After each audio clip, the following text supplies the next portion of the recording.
Love them or hate them, when you see that come through the door, yeah, it puts a smile on your face, doesn't it? Why? Because we know that somewhere in here we've got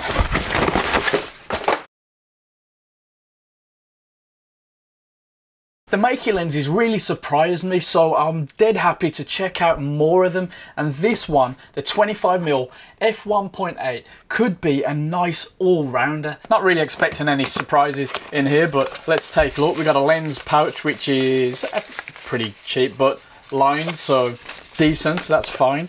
We've got typically a warranty card in English, that's fine, brilliant. And yes, a lens cloth.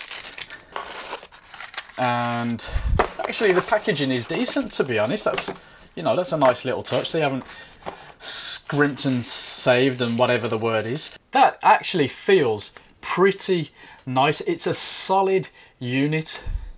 The manual focus ring, because of course this is all manual, yeah, smooth, nice little distance meter there. Close focusing 0.25 or 0.8 if you're into your feet. 49 and your filter thread there. That's all right. 25 1.8. So that's just over your 35mm. So around 37.5mm. I'll put it up on the screen. In your full frame 35mm language. Not a focal length that I've tended to lean towards, but it could be a nice thing. Let's put it on the camera. It really is dinky. Of course, this being the XT20, it's not the smallest, but it's not the biggest. It seems all right, looks the part. Of course, if you want it to appear in your EXIF information, you just go into mount adapter setting and put in 25mm.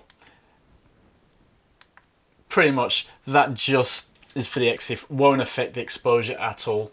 Let's get out, shoot this thing. All the samples are going to be wide open as always, straight out the camera.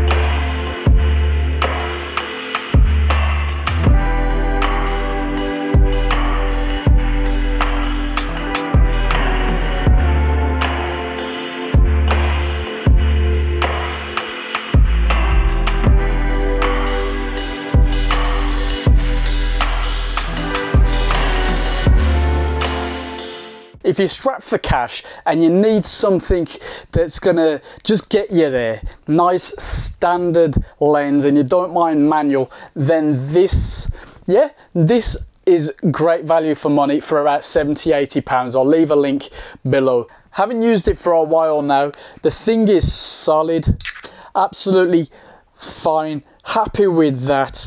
Now, I'm not a big fan of click-free lenses. I'm not a huge videographer. So that for me, that's a negative, but that's just a personal thing. You might want that, and if you do, it's smooth and it's not loose, you know. Just for me, I found that I was knocking it out every now and then, maybe with the extreme heat that's going on and laziness, I don't know, but that's just a minor personal thing, you know. It focuses nice and close, and at the other end, absolutely no problem at all. It's just past the standard 35mm full frame focal length, so it's a nice little number to have in the bag, and for such a small price.